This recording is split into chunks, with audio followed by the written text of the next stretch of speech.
Good morning, friends. This is it another video of my channel.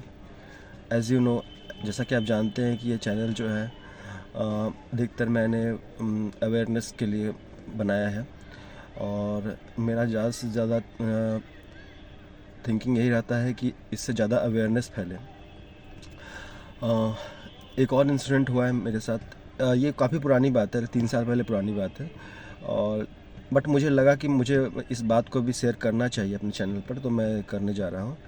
तो ये 3 साल पुरानी बात है और इसमें मैं ये बताना चाहता हूँ कि जैसे कि मैंने बताया था पहले वीडियो में कि मैं फ़ेसबुक काफ़ी यूज करता हूँ। मैं कोई सोशल मीडिया पर नहीं हूँ, फेसबुक के अलावा और व्हाट्सएप के अलावा मैं सोशल मीडिया पर नहीं हूँ। तो फेसबुक पर मैं था तो मुझे एक फॉरेनर लड़की का आया था रिक्वेस्ट, तो मैंने एक्सेप्ट किया उसे।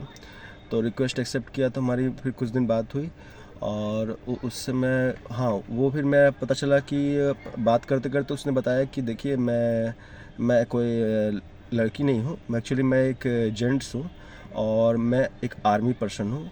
मैं एक्चुअली यूएस आर्मी से बिलोंग करता हूँ बट मैं पोस्टेड हूँ अभी कुछ इजराइल या कोई ऐसा कंट्री में मैं पोस्टेड हूँ, डिप्यूटेड हूँ, मतलब ऐसे कह रहा था वो। तो मैंने बोला ठीक है, अच्छी बात है। तो फिर वो बोले कि एक्चुअली क्या है कि ये मैं आपसे इसलिए कांटेक्ट किया हूँ कि मेरे पास कुछ पैसे हैं, मेरे पास ये पैसे हैं या आने वाले हैं। तो मैं क्या है कि उन पैसों को जो है ना, क्या कहते हैं कि मैं चाहता हूँ कि मैं आपके पास रखूँ और जब मैं इंडिया 6 महीने या 7 महीने के बाद आऊँ तो आप उसमें से 50% रख लो और बाकी पैसे मुझे दे दो। तो मैं बोला कि आप ऐसा क्यों कर रहे हो, आप अपने पैसे या जो भी आपको पैसा मिलने वाला है वो मेरे अकाउंट में क्यों रखना चाहते हो, आप अपने अकाउंट में क्यों नहीं रखते हो। तो बोले नहीं, एक्चुअली क्या है ना कि वो आर्मी का कोई फ़ंड है और वो क्या कहते हैं कि मैं अपने पर्सनल अकाउंट में रख सकता हूँ, तो मैं इसलिए आपका अकाउंट यूज़ करूँगा। तो और वो बताया कि जैसा उसने बताया कि मुझे कि वो जो पैसे हैं वो almost equivalent to around 3 to 4 crore वो बोला था मुझे, 3 to 4 करोड़ के अराउंड होंगे वो। और मैं आपके अकाउंट में रखूँगा, आप अकाउंट नंबर दे दीजिए, डिटेल्स दे दीजिए, मैं भेज दूँगा वहाँ पर। और जब मैं इंडिया आऊँगा आफ्टर 6-7 मंथ्स तब आप मुझे 50% दे देना और 50% आप रख लेना। तो क्या हुआ कि उस टाइम मेरी नई नई जॉब लगी थी, तो मुझे इतना फाइनेंशियल अवेयरनेस भी नहीं था। तो मुझे लगा कि यार ये तो अच्छी चीज़ है, ऐसे वैसे है, अच्छा है, मतलब कि ठीक है। मैं इतना डीपली नहीं सोचा, मैं बस इतना लाइटली लिया बात को। तो उसके बाद क्या हुआ कि मैंने थोड़ा दिन मैं बोला कि मैं उसी टाइम डिसीजन नहीं दिया, मैं बोला कि आई नीड सम टाइम, मैं 3-4 दिन बाद या 2 दिन बाद मैं आपको बताऊंगा। तो फिर हमारी बात होती रही, फिर मैंने बहुत सोचा, उस विचार किया और फिर मैंने कुछ दोस्तों से या पेरेंट्स से बात किया। तो मुझे यही पता चला कि क्या करते हैं कि वो पैसा जो है वो कहीं से आर्मी का कोई फ़ंड नहीं है, वो कहीं से क्या कहते हैं आर्म्स का, एमिनेशन का, वो परचेज करने के लिए या गैर कानूनी काम करने के लिए वो पैसा ला रहा है, इसलिए वो अपने अकाउंट में नहीं रख सकता, वो मेरे अकाउंट में रखना चाहता है। और जब वो इंडिया आएगा तो वो उस पैसे, जैसे वो डॉलर में रखेगा तो उसका इक्विवेलेंट जो पैसा बनेगा, तो वो पैसा क्या कहते हैं, वो पैसा मेरे अकाउंट में आएगा तो मेरा पैन से वो लिंक हो जाएगा।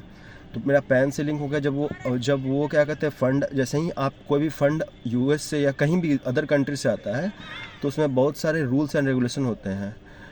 जैसे कि आप पढ़ सकते हैं फेमा, फेडाई, ऐसे बहुत सारे रूल्स होते हैं। तो क्योंकि वो एक्सचेंज होते हैं, एक्सचेंज रेट से एक्सचेंज होते हैं, तो वो जैसे जिस बैंक में आपका अकाउंट है वहाँ का ट्रेजरी अकाउंट उसको एक्सचेंज करेगा, ठीक है।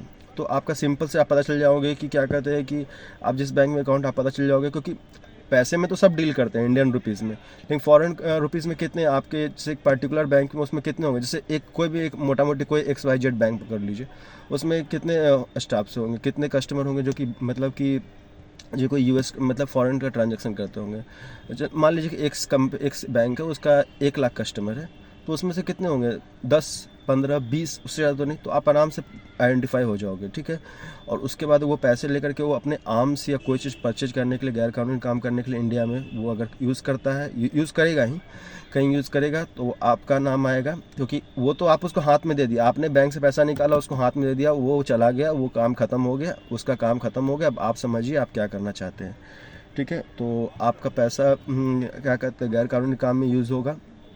क्या कहते हैं कि आप पर बहुत सारे रेगुलेशंस लग जाएंगे गवर्नमेंट ऑफ इंडिया के, आपको कैद कर लिया जाएगा जेल हो सकती है, लंबे टाइम तक केस चल सकता है। इसमें बहुत बड़े बड़े केस होते हैं, और जैसे कि एक केस हो सकता है कि आपने टेररिस्ट एक्टिविटी को फंड करने के लिए ये पैसा किसी को दिया है या यूटिलाइज़ किया है, तो आप पर केस हो सकते हैं, होंगे ही केस। और आप इसका खबर भी आप किसी भी पुलिस स्टेशन, अगर आपको नहीं पता है कहाँ देना है तो सिर्फ पुलिस स्टेशन चले जाइए। अगर थोड़ा सा जानकारी है तो साइबर क्राइम में जा सकते हैं, 1903 नंबर होता है उसका, आप वहाँ रिपोर्ट कर सकते हैं। That's it, thank you.